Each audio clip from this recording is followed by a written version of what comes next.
Olá, pessoal. Olá, vendedores. Sou eu, Lúcio Júnior, coach de vendas da Oficina de Vendas, mais uma vez trazendo um convidado super especial. Dessa vez, eu estou aqui com a Daniele e ela, eu duvido que vocês adivinhem o que a Daniele faz. Vocês vão pensar, poxa, ela é uma advogada? Não, ela não é uma advogada. Vocês vão pensar, ela é uma vendedora, como nós. Não, ela não é uma vendedora, apesar de vender o serviço dela também. Então, como eu acho que vocês não vão adivinhar o que a Daniele faz, eu vou falar para vocês. A Daniele é uma detetive particular. E olha que não é qualquer detetive, ela é uma detetive muito conceituada. Vocês podem ver ali os troféus que ela tem. Ela é reconhecida nacionalmente pelos seus trabalhos e pelas suas realizações, né, Daniele? Sim. Então, eu queria aqui, primeiramente, agradecer a sua disponibilidade. Nós vamos falar aqui sobre as sinergias que tem entre o trabalho de você, o seu trabalho de vendedor, e o trabalho de um detetive particular. Olha que curioso. Tudo bem, Lúcio? Obrigada. É um prazer receber vocês aqui, né? Poder tirar todas as dúvidas, esclarecer mais como que o meu trabalho funciona para vocês entenderem como que um detetive trabalha. Bom, nós estamos aqui super curiosos para saber como é que um detetive trabalha, e eu vou começar aqui falando de algumas sinergias que eu vejo, né? Nós, vendedores, o primeiro ponto que nós temos a primeira etapa no funil de vendas é o que a gente chama de suspect, né, que é o suspeito para nós. É o cliente, até então a gente não tem informações sobre ele, ele é apenas um suspect. Eu imagino que quando chega um caso aqui para você, Daniele, você também não tem muitas informações sobre aquele cliente e precisa descobrir mais informações. Como é que funciona isso aí, Daniele? Então, Lúcio, normalmente quando vem um cliente aqui no escritório, nem sempre, né, ele fala a verdade. Então, por exemplo, ele fala, eu quero monitorar tal pessoa por X motivo, e às vezes não é o X motivo, é o Z motivo, né? Então, nem sempre ele fala a verdade, às vezes ele não passa a informação completa.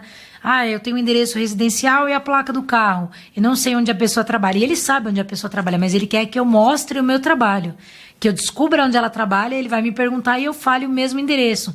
Então, às vezes, eles não falam a verdade, não só nisso, como em vários aspectos, né? O cliente, ele é um pouco... Aí, o que eu faço? Eu já sei distinguir quando ele está mentindo para mim. Eu faço essa pergunta, às vezes, 3 vezes a mesma pergunta em assuntos diferentes. Olha que sacada genial. Fazer a mesma pergunta 3 vezes para ver se a pessoa cai em contradição. Isso, em 3 vezes em assuntos diferentes. Então, normalmente, a pessoa acaba... Ali eu já percebo que ela está mentindo, que ela não está me falando a verdade, mas eu deixo ele bem à vontade, deixo falar só o que ele quiser falar. O que ele não quiser falar, ele não precisa, e aí eu faço o meu trabalho em cima disso. Isso que você está falando parece aqueles testes psicológicos que a gente faz em empresa para ser contratado, né? O PI, o assessment, onde faz a mesma pergunta 3 vezes para ver se você está tentando manipular o resultado. Né? É isso mesmo. Outro detalhe muito importante que eu faço é o olho no olho. Né? Então, normalmente, uma pessoa, quando ela está mentindo, ela não olha no seu olho, né? Ela não tem essa direção.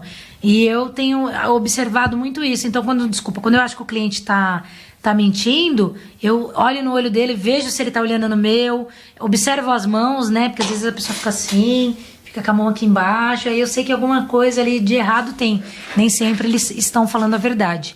Bom, isso é interessante para nós, né, pessoal? Porque nós que lidamos com venda, é muito comum a questão do blefe, né? Você está negociando com o seu cliente e o blefe faz parte do jogo. A pessoa, o comprador, não vai sempre te dizer a verdade, até porque se ele te disser a verdade, talvez ele não consiga extrair as melhores condições. Apesar de que eu sou meio contra a questão do blefe, eu acho que a sinceridade e transparência e trazer para o jogo o comprador é a melhor da estratégia. Mas existem compradores que gostam de blefar, né? Então a Dani está dando uma super dica aqui, que é a questão do olho no olho. O olho não mente, né, Dani? Não mente. Normalmente uma pessoa, quando ela está mentindo, ela não vai ficar te olhando olho no olho. Ela vai fugir o olhar de você. Então, isso é bem bacana quando for fazer alguma coisa para saber se a pessoa está dizendo a verdade ou não. Primeira dica, pergunta a mesma pergunta 3 vezes, em assuntos diferentes, para ver se a resposta vai ser igual. Olho no olho, muito importante. Se ela vai estar sempre olhando nos seus olhos, se não vai estar, é uma outra dica bem bacana que funciona. Por ali você já vai ter mais ou menos uma ideia se está tendo alguma coisa que não seja verdadeira no assunto, ou no que ela está tentando te vender. Sabe o que é legal disso que a Dani está falando? Pelo seguinte, eu costumo fazer esse double check, que é o que ela disse, sobre a verdade, porque às vezes a gente se depara com situações onde que a gente precisa falar com o decisor daquela empresa. E é uma pergunta super sem graça, né? Você fala, você resolve o assunto aqui? Você não vai perguntar isso para o seu interlocutor, mas você precisa checar isso. E eu costumo fazer o que você falou, que eu faço perguntas sobre aquele produto ou sobre aquele serviço que eu vou vender. E se a pessoa não souber no detalhe sobre aquilo, é porque não é ela a pessoa que contrata aquilo. E se eu tiver ainda dúvidas, eu vou até a recepção da empresa, eu ligo normalmente no número 00, no PABX da empresa, e pergunto, o fulano de tal que trabalha aí, quem é o gerente dele? Se a atendente responder, não, ele é o gerente, eu já sei que eu estou falando com a pessoa certa. Se não, eu preciso investigar quem é a pessoa certa na empresa. E eu, pegando esse gancho, Dani, eu tenho mais uma pergunta que é referente a chegar na pessoa certa. Você tem essa tarefa de descobrir e acessar a pessoa que está sendo investigada. O nosso investigado é o decisor. Quais são as formas de eu saber, por exemplo, numa empresa, quem é aquela posição? Ou, por exemplo, eu já sei a posição, mas quero saber mais informações sobre a pessoa para eu poder descobrir algo em comum que possa me ajudar como vendedor? O primeiro passo, né, que eu indicaria vocês a fazerem é, na verdade, você ligar na empresa. Normalmente, se você ligando, você vai conseguir pelo menos o e-mail dessa pessoa, né? Normalmente, é o Sérgio. Eu quero saber quem é compras. O fulano chama Sérgio. O Sérgio compras, ele não atende normalmente, né? Você consegue o e-mail? A primeira fonte que você vai conseguir é um e-mail. E o e-mail é fácil, não é difícil de conseguir. Não é difícil, é fácil. Então, o e-mail você consegue. Daí em diante, você vai pesquisando. Ou pelo nome completo da pessoa, você pesquisa no Facebook, no Instagram, no Google. Né? O Google, ele dá muitas informações sobre a vida da gente. Então, se eu colocar o meu nome no Google, eu vou ter várias informações. Se eu colocar o seu nome no Google, eu vou ter várias informações. E com uma pessoa que você quer investigar, não vai ser muito diferente. Então, pelo Facebook, pelo Instagram, pelo Google, você já consegue ter uma base. E aí, tudo isso vai gerando uma investigação. Aí, se você não conseguiu hoje, você liga amanhã, tenta de novo. Fala que eu sou do banco, por exemplo. Eu uso muito isso. Eu quero falar com uma pessoa, às vezes, para confirmar se a pessoa está no trabalho. Né? O cliente me pede, eu queria que você confirmasse. Aí eu falo, não, tudo bem, eu ligo. Falo, eu sou do banco. Você tá onde? Sou do banco, eu gostaria de falar com o José. José Rodrigues. Gostaria de falar com o José Rodrigues, eu sou do Banco Itaú. Normalmente, quando é banco, é um órgão importante, eles passam a ligação. E aí você consegue saber. Aí eu vejo que a pessoa atendeu, eu desligo, eu confirmo, senhor José? Disfarço o sobrenome, que passaram a ligação errada, e aí eu encerro a ligação e sei que a pessoa está no trabalho. Então você pode fazer isso também, porque se você falar que é de algum órgão importante, com certeza vão passar a ligação. Olha que interessante, isso é uma dica também valiosa, né? Eu acho que toda argumentação é válida, desde que a finalidade seja uma finalidade boa, uma finalidade honesta, né? Nós aqui, vendedores, temos o nosso objetivo fazer uma venda honesta para aquela empresa, gerar redução de custo. Agora, como você vai fazer para chegar na pessoa certa? Nós estamos aqui com uma especialista dando dicas para nós aí de como fazer. E pode parecer o que a Daniele falou sobre pesquisar no Google uma situação óbvia, mas o problema é que muitas vezes nós não fazemos o óbvio, né? Que, poxa, pesquisa lá sobre o seu interlocutor. Você vai falar com uma pessoa, eu preciso chegar aqui, vou falar com a Daniela, eu preciso saber quem é ela, o que ela faz, como que é, porque senão eu não tenho nem assunto para poder conversar com ela. E essa é uma estratégia que os vendedores precisam aprender mais sobre isso. Daniela, me conta aqui, como é que, quando um cliente seu chega até você, que tipo de problemas eles têm, que tipo de dores é o que você mais está tratando aí? Então, 60% dos casos aqui eles são conjugais, né? Então são traições. Desconfiança matrimonial, o cara às vezes quer separar da mulher, tá desconfiado que ela tá traindo, mas ele quer provas para brigar na justiça, ou para provar para os filhos, para provar para a própria família dela. Aí eu entro com em torno de 25% em casos empresariais. É dossiê, por exemplo, você quer investigar um diretor de uma empresa, você me pede um dossiê completo dele, eu consigo para você. Você quer, por exemplo, ter uma pessoa na sua empresa, você quer ver que o patrimônio dela é muito elevado do que ela ganha. A gente também faz a investigação de patrimônio. Rastrear um e-mail de um funcionário, ou até mesmo desvio de mercadorias, ou um funcionário que alega 1001 doenças e não tem nenhuma doença e está afastado. Então, tudo isso a gente consegue provar, consegue fazer uma investigação. E 15% eu fico com investigação pessoal, que é filho, adolescente com droga, homossexualidade. Então, os pais querem saber o que está acontecendo com o filho e nem sempre conseguem. Então, eles contratam, né, a minha empresa, a gente disponibiliza uma equipe para fazer isso. Então, a gente entra na balada com o adolescente ou com o jovem, a gente monitora o carro dele, a gente monitora o que ele fala dentro do veículo, e aí a gente adquire todas essas provas para deixar os pais tranquilos, ou até mesmo provar se existe alguma coisa de errado ou não. Ou seja, não existe crime perfeito, né, pessoal? Não. Isso é fato. Bom, eu acho que todos nós aqui temos muita curiosidade sobre o seu trabalho e vejo também muita sinergia. Nós já falamos aí que a mentira faz parte do negócio, infelizmente faz parte do negócio do vendedor, e a Daniele deu algumas dicas aqui de identificar o mentiroso, né?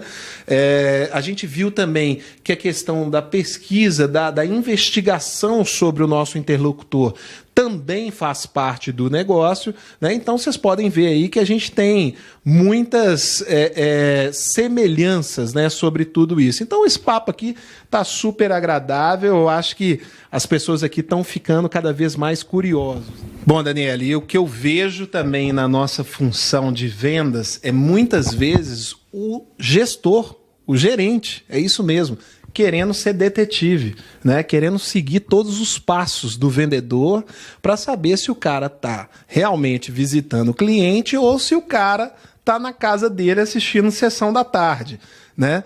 E assim, particularmente eu tenho assim, eu não sou muito a favor do gerente detetive, não. Mas queria saber sua opinião aí, o que você acha desses vendedores aí também que são enrolões e ficam dizendo que está num lugar e está em outro.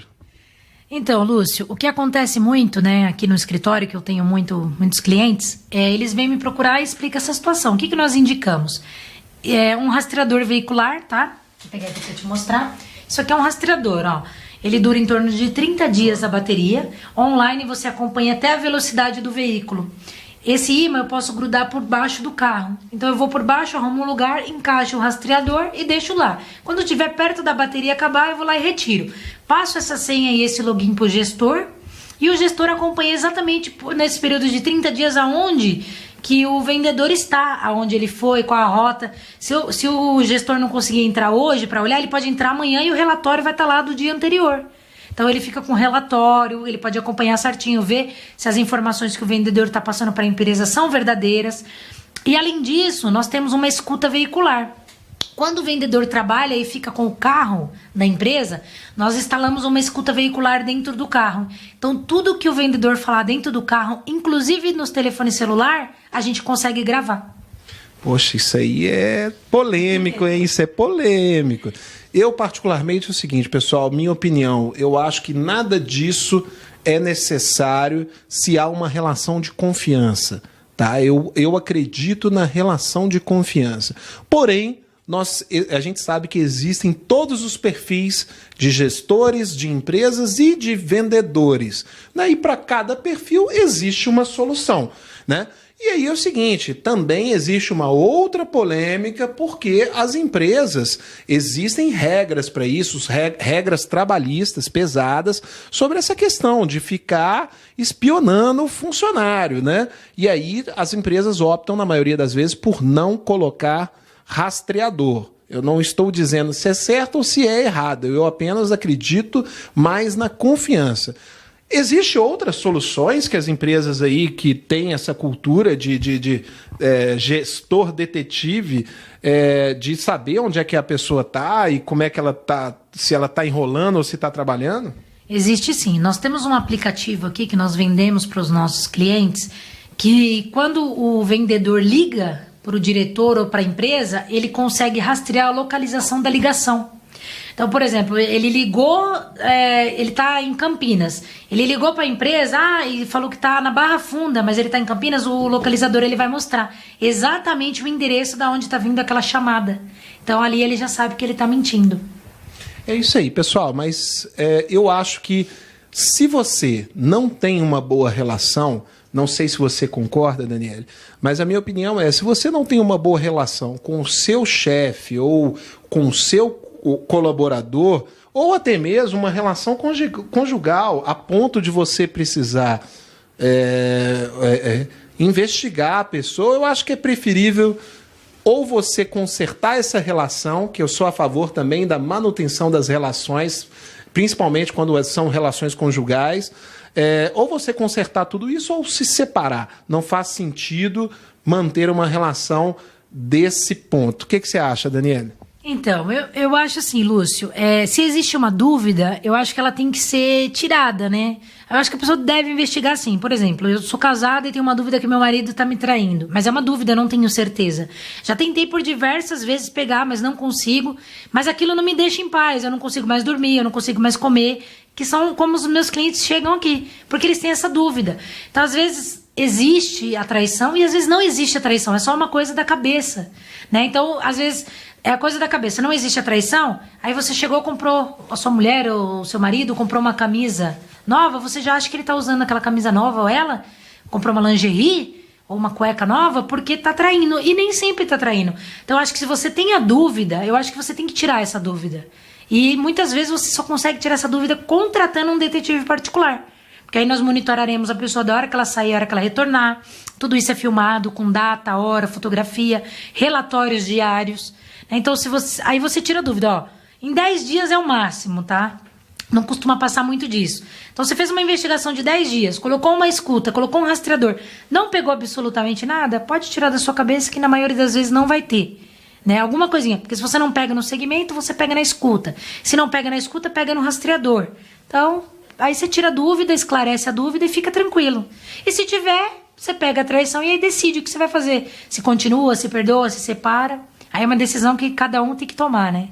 O fato é que hoje em dia nós, com o avanço das tecnologias de comunicação, nós vivemos um grande Big Brother na sociedade, né? Então, em qualquer lugar que você esteja, existe alguma possibilidade de você estar sendo observado. Então, nada melhor do que você andar de uma forma correta, de você ser uma pessoa honesta, para que você não tenha nenhum tipo de problema em relação à sua privacidade, né? Em relação às coisas que você faz, né? E eu gosto muito desse perfil detetive para os vendedores. Vendedores detetives, para mim, são os melhores. É aquele que descobre quem é o contato certo, quando que o contrato vai vencer, qual é o tamanho da possibilidade de compra, como chegar na pessoa certa e, enfim, chegar na informação. Você já pensou, Daniele, em fazer algum tipo de curso para as pessoas obterem informações estratégicas no caso de uma negociação? Você já pensou em alguma coisa sobre isso? Não, nunca pensei em curso, mas já dei muita dica, né? Às vezes o pessoal liga aqui querendo saber e eu passo todas as informações. O que eu puder passar de dica, eu passo. Ah, mas como que eu faço? Falo, ó, você pode ir por esse caminho, você pode ir por esse. Eu tento ajudar o máximo que eu posso. Bom, então aqui eu já estou dando até uma super dica para a Daniele. Ela nos deu aqui várias dicas e eu estou aqui dando uma super dica porque o Business Intelligence, né, o BI, é um negócio super que está super em voga no momento. A inteligência comercial, né, que é o que chama, e o princípio disso é a investigação. E é por isso que nós estamos aqui hoje conversando com uma detetive particular conceituada e falando sobre técnicas de investigação e sobre quais são as possibilidades para a área de vendas, né? Então, só para fechar aqui, Daniela, eu vi um negocinho por aqui que me chamou muita atenção e eu queria que você mostrasse para a gente aí como é que funciona, como dizem em Minas, como é que funciona esse trem aí. Esse aqui é um óculos, tá, Lúcio? Ele, ó, para vocês verem, parecido com o meu até, ó. Vamos lá. Ele é um óculos, ele tem uma microcâmera aqui, não dá pra você ver, é imperceptível. E aí eu consigo gravar tudo. Tudo que tiver, por exemplo, a nossa entrevista eu consigo gravar através do áudio e vídeo. Áudio e vídeo colorido, perfeito. Então vamos supor, você entrou num restaurante ou num lugar e eu preciso entrar pra te filmar, pra gravar o que você tá fazendo, conversando, até mesmo escutar a sua conversa e gravar, eu vou com esse óculos e sento perto de você. Parece coisa de James Bond, hein, pessoal? Ainda bem que a gente ainda bem não, nós ainda, vendedores, não chegamos nesse nível de evolução, mas é muito legal, vejo que vocês usam muitas ferramentas. Gravar uma reunião, né, às vezes tem uma reunião importante, um cliente, você quer gravar, vai com o óculos e grava, imperceptível, ninguém vai perceber, depois você guarda as informações ou utiliza elas se for o caso necessário. Fantástico, pessoal. Bom, então nós vamos ficando por aqui. Essa foi uma super reunião, muito legal. Espero que vocês tenham gostado e quero agradecer a você, Daniele, pelo seu tempo, mais uma vez. Imagina, obrigado. Foi um prazer, Lúcio. Precisar, pode contar conosco. Valeu, pessoal. Boa sorte aí.